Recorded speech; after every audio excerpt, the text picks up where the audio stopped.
हे very good morning to all. तर आजचा हा व्हिडिओ खास त्या सगळ्यांसाठी आहे ज्यांची सकाळ म्हणजे अलार्म, गडबड, ब्रेकफास्ट, मुलांचा टिफिन, घरची कामं आणि सगळ्यात शेवट म्हणजे आपण स्वतः.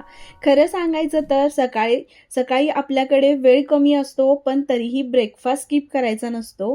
कारण सकाळचा ब्रेकफास्ट म्हणजे आपल्या पूर्ण दिवसाची एनर्जी असते. आणि जर घरात लहान मुलं असतील तर त्यांचं टिफिनचं टेन्शन तर वेगळंच असतं. म्हणूनच आज मी तुमच्यासोबत शेअर करतीये 5 दिवसांचा स्मार्ट मॉर्निंग ब्रेकफास्ट आणि टिफिन प्लॅन, जो तुम्ही अगदी 10 ते 15 मिनिटात मॅनेज करू शकता. चला तर मग आपण स्टार्ट करू. तर डे 1 जो आहे तो सोमवारचा आहे आणि सोमवारची सकाळ म्हणजे थोडी हेवीच असते. म्हणून ब्रेकफास्ट आपल्याला सोपा पण फिलिंगवाला हवा असतो. तर ब्रेकफास्टला आपण ओट्स उपमा बनवू शकतो. ओट्स उपमा हा अतिशय हेल्दी, हलका आणि सगळ्यात महत्त्वाचं म्हणजे पटकन होतो.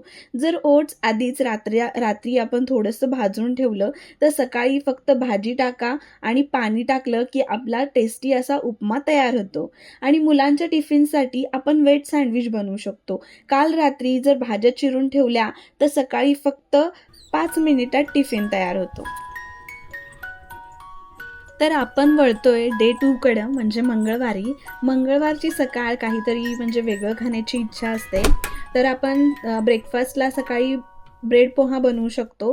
खूप लोकांना वाटतं म्हणजे पोहा बनवणं म्हणजे वेळखाऊ आहे. पण ब्रेड पोहा खरंच खूप छान बनतो आणि लहान मुलांनासुद्धा खूप आवडतो. आणि टिफिनसाठी आपण या दिवशी ब्रेड रोल बनवू शकतो. जर बटाटा आणि पनीरचं स्टफिंग जर आपण आधीच बनवून ठेवलं असेल तर सकाळी फक्त रोल करायचा आणि तळून घ्यायचं. आपला टेस्टी असा टिफिनसुद्धा इथं तयार होतो. तर आपण आता डे 3 कडे वळतोय म्हणजे बुधवारी. आता हा दिवस आठवड्याच्या मधला आहे, त्यामुळे आपल्याला इथं थोडंसं हेल्दी खावंसं वाटतं. तर ब्रेकफास्टला आपण बेसन चिला बनवू शकतो आणि त्यासोबत चटणीसुद्धा बनवू शकतो. बेसन आपल्या घरात नेहमी असतं आणि जर कांदा, कोथिंबीर आणि मसाले थोडे चिरून टाकले तर फक्त त्यात पाणी मिक्स करायचं आणि सकाळी टेस्टी आणि हेल्दी असा ब्रेकफास्ट आपला तयार होतो. तर मुलांच्या टिफिनसाठी आपण मिनी चिला बनवू शकतो आणि त्याच्यासोबत आपण त्यांना सॉस किंवा चटणी दिली तर इथं आपला परफेक्ट असा टिफिन तयार होतो. आता आपण डे 4 कडे वळतोय. हा दिवस खास त्यांच्यासाठी आहे ज्यांना सकाळी गॅसजवळ उभं राहायला वेळ नसतो. तर ब्रेकफास्टला आपण दही, फळं आणि सीड्सचे बाउल बनवू शकतो. तर नो कुक, नो टेन्शन. दही, जे कोणतं घरात फळ असेल ते आणि थोडेसे सीड्स टाकले की आपला हेल्दी असा ब्रेकफास्ट इथं तयार होतो. आणि टिफिनसाठी म्हणालात तर आपण व्हेज कटलेट्स बनवू शकतो. जर आदल्या दिवशीच आपण कटलेट्स फ्रीजमध्ये बनवून ठेवले तर सकाळी फक्त ते शॅलो फ्राय केल्यानंतर आपला टेस्टी असा टिफिनसुद्धा इथं तयार होतोय. तर आपण आता डे 5 कडे वळतोय म्हणजे शुक्रवारी. आठवड्याचा शेवटचा दिवस म्हणजे थोडं कम्फर्ट चालतं. ब्रेकफास्टसाठी आपण रवा चिला किंवा रवा टोस्ट बनवू शकतो. अ, जर रवा आणि दही आपण रात्रीच भिजत ठेवलं तर सकाळी फक्त तवा गरम करायचा आणि आपला इथं ब्रेकफास्ट तयार होतो. आणि टिफिनसाठी आपण पनीर पराठा बनवू शकतो. जर जे स्टफिंग आहे तर आपण रेडी आधीच करून ठेवलं तर वेळही वाचतो आणि टेस्टही मिळते.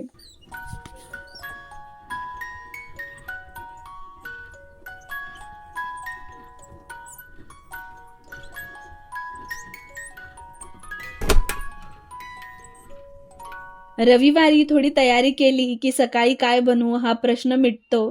कारण सकाळी आपण जितके शांत असतो तितका आपला पूर्ण दिवस छान जातो. आपण सगळेच परफेक्ट नसतो, पण स्मार्ट प्लॅनिंग केलं तर सकाळ खूप इझी होऊन जाते. जर तुम्हाला हा व्हिडिओ आवडला असेल तर हा व्हिडिओ सेव्ह करा आणि एखाद्या आईसोबत शेअर करा जिला सकाळी रोज गडबड असते.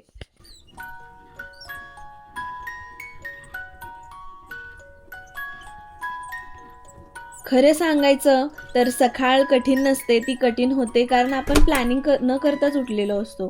जर डोक्यात मध्ये प्लॅनिंग असेल तर उठल्या उठल्या आपल्याला म्हणजे सगळा दिवसाचा पिक्चर क्लिअर असतो की आपल्याला ब्रेकफास्टसाठी काय बनवायचं आहे, टिफिनसाठी काय बनवायचं आहे. त्यामुळे आपण त्याच्या तयारीला पटपट लागतो आणि सगळ्या गोष्टी पटपट होतात. त्यामुळे बराचसा आपला वेळ वाचतो कारण आपण सगळे सॉर्ट आउट असतो की आपल्याला आज हे करायचं आहे किंवा ते करायचं आहे. या सगळ्या गोष्टी आपल्याकडे सॉर्ट झालेल्या असतात. जर सकाळी उठल्यावरच आपल्याला माहीत असेल की ब्रेकफास्टसाठी काय आणि टिफिनसाठी मुलांच्या काय बनवायचं, तर अर्धं टेन्शन इथंच कमी होत असतं. आपण खूप वेळा असं म्हणत असतो की आज काय करायचं काही सुचतच नाहीये.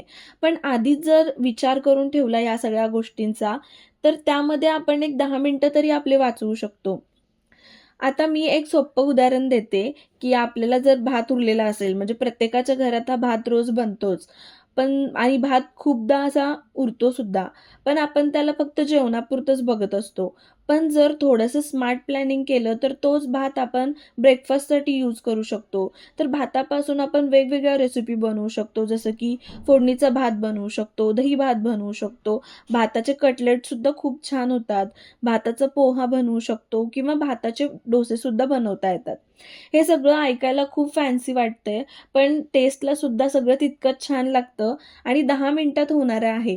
फरक फक्त एवढाच असतो, की आपण रात्री जर प्लॅन करून सगळं ठेवलं, तर आपला वेळ पण वाचतो आणि हे सगळं वीकेंडला ठेवल्यामुळं आपण आपला मूडसुद्धा फ्रेश राहतो. आपण जे ठरवलेलं आहे त्या फ्लोमध्ये आपण काम करत जातो. एक्स्ट्रा विचार करण्याची सुद्धा काही गरज नसते. म्हणजे स्मार्ट प्लॅनिंग म्हणजे आपण रोज-रोज नवीन रेसिपी, रोज-रोज नवीन डिशेस करायची गरज आहे असं पण नाही.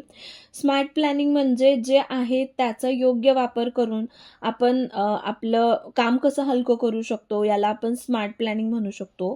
रोज सकाळी किचनमध्ये उभं राहून डोकं लावण्यापेक्षा आधीच ठरवून ठेवलं, की काय करायचं आहे किंवा काय नाही, तर खूप फरक पडतो आणि सगळ्या गोष्टी खूप सोप्या वाटायला लागतात. आणि सगळ्यात महत्त्वाचं म्हणजे यामुळे आपला मूड खराब होत नाही. कारण सकाळी मूड बिघडलेला असेल तर पूर्ण दिवस खराब जातो. आवाज चढतो, चिडचिड होते, मग आपल्यालाच परत कसं तरी वाटायला लागतं. जेव्हा सकाळ शांत असते तेव्हा आपण 2 मिनिटं चहा पिताना शांतपणे पिऊ शकतो आणि ते 2-3 मिनिटच आपल्याला म्हणजे आपला जो पूर्ण दिवस आहे त्यासाठी खूप फरक पडतात. खूप जण म्हणतात माझ्याकडे प्लॅनिंग करायला वेळ नाही. पण खरं सांगायचं तर प्लॅनिंग केल्यामुळं खूप सारा वेळ वाचतो. प्लॅनिंग करायला किती म्हणजे ब्रेकफास्ट आणि टिफिनचं प्लॅनिंग करायला फक्त 30 मिनिटं लागत असतील. त्यामुळं आपला पूर्ण आठवडा सॉर्ट आउट होतो. सकाळची जी गडबड असते, गोंधळ असतो, तो खूप कमी होतो आणि आपल्याला सुद्धा शांत वाटायला लागतं. डोक्यात पूर्ण आठवडा म्हणजे सेटच झालेला असतो. सोमवार ते शनिवार सकाळी खूप ईझी होऊन जाते ह्याच्यामुळं आणि सगळ्यात छान गोष्ट म्हणजे आपण गिल्ट फ्री राहतो. म्हणूनच मी म्हणते, की सकाळ जरी परफेक्ट नसली तरी चालेल, पण पीसफुल हवी. थोडीशी प्लॅनिंग आणि स्मार्ट थिंकिंग हे केलं तर सकाळ नक्कीच सोपी होते. आणि जर हा विषय तुम्हाला कनेक्ट झाला असेल, तर मला कमेंटमध्ये सांगा तुमची सकाळ सगळ्यात जास्त कुठे अडकते. खरं सांगायचं तर ही सगळी प्लॅनिंग मी फक्त काम लवकर उरकण्यासाठी करत नाही, तर माझ्यासाठी वेळ काढण्यासाठी करते. कारण आपण काय करतो, सगळ्यांसाठी वेळ असतो, पण स्वतःसाठी नाही असं होतं. आणि प्लॅनिंगमुळं जेव्हा सकाळ थोडी शांत होते, तेव्हा मला माझ्या आवडीच्या गोष्टीसुद्धा करता येतात. मोस्टली आपण काय करतो, की पटपट रांगोळी काढतो आणि लगेच उठून जातो. पण मी हे सगळं शांतपणे करू शकते कारण सकाळचं प्लॅनिंग म्हणूनच मी म्हणते, की प्लॅनिंग म्हणजे फक्त कामांची यादी नाहीये. प्लॅनिंग म्हणजे स्वतःसाठी वेळ निर्माण करणं आहे. आणि या सगळ्यातूनच माझी सकाळची सुरुवात शांत आणि पॉझिटिव्ह होते. आणि आता मला तुम्हीच सांगा, की आजची माझी रांगोळीची डिझाइन तुम्हाला कशी वाटते? कमेंट करा कारण मला वाचायला खूपच आवडेल. जर तुम्हाला आणि आजचा हा व्हिडिओ कसा वाटला हे सुद्धा मला कमेंटमध्ये सांगा आणि जर तुम्हाला माझे व्हिडिओज आवडत असतील तर व्हिडिओजना लाईक, शेअर आणि चॅनलला सबस्क्राईब करायला विसरू नका. आपण परत भेटू अशाच एका इंटरेस्टिंग व्हिडिओसोबत. तोपर्यंत बाय.